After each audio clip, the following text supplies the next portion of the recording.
प्रभास राजा, पिपरा खुर्द, सुपौल।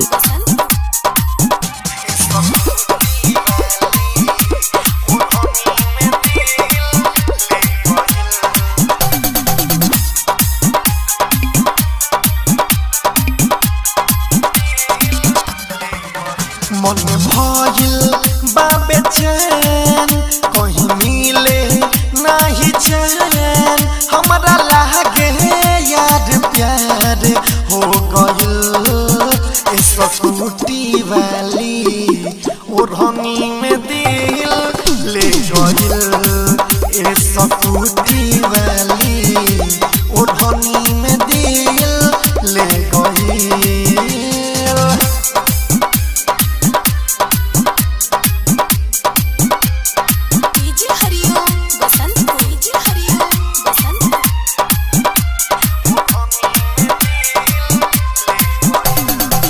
खाना तो निको नहीं लागे रे भाई पानी पियल नहीं चला रे दिल के बात हम के करा से कही हमरा तो कुछ न बुझाला रे यारा खाना तो निको नहीं लागे रे भाई पानी पियल नहीं चला रे दिल के बात हम के करा से कही हमरा तो कुछ न बुझाला रे मन भइल बाबे चैन कहीं मिले नहीं चैन हमरा लागे यार प्यार हो गइल स्कूटी वाली ओढ़नी में दिल ले गइल स्कूटी वाली ओढ़नी में दिल ले गइल।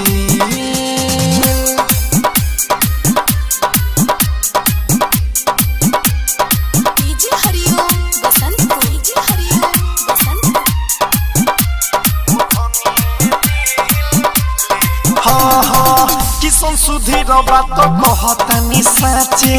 रोज रोज सपना में आवेली रतिया के नींद हमर खुला जाला भाई अंगुली जब दाते दबावेली रे यारा संदीप प्रदीप बात कहतानी साचे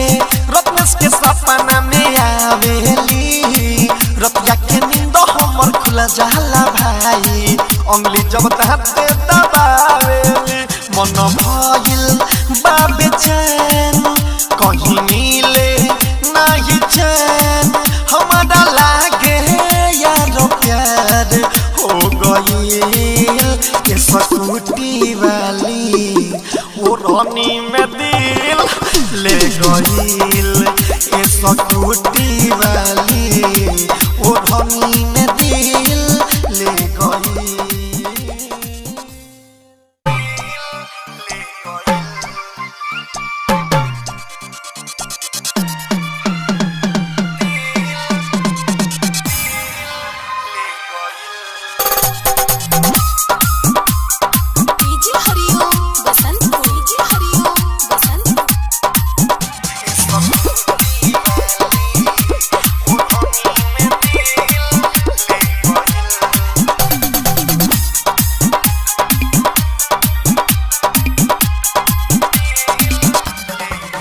मन भइल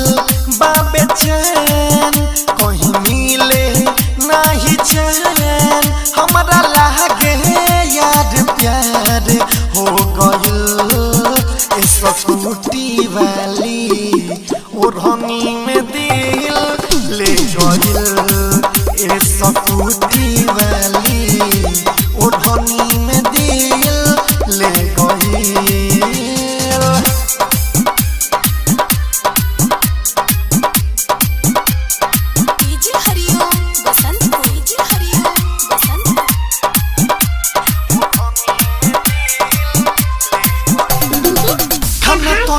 नहीं लागे रे भाई पानी पियल नहीं चला रे दिल के बात हम के करा से कही हमरा तो कुछ न बुझाला रे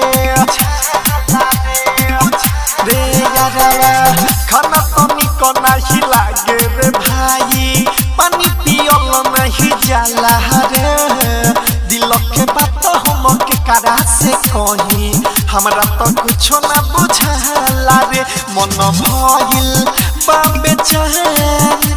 कहीं मिले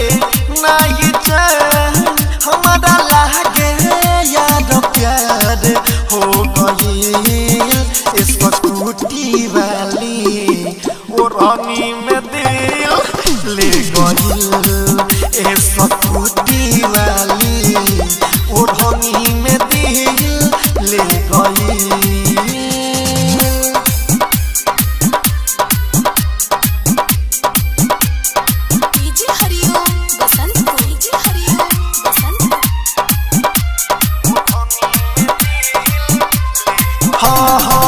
किसन सुधीर बात कहतानी साचे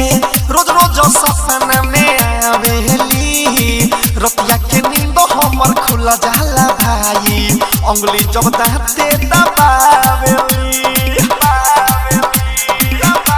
रे यारावा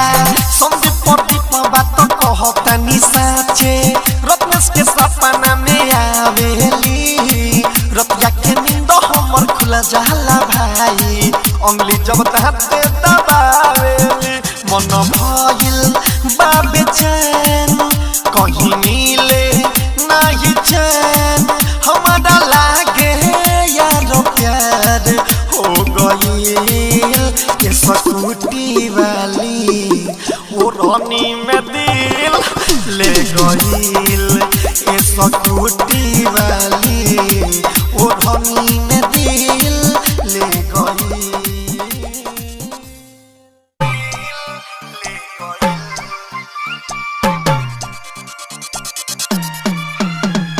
DJ Prabhash Paswan Pipra Khurd Supaul mobile number 84 059 32 777।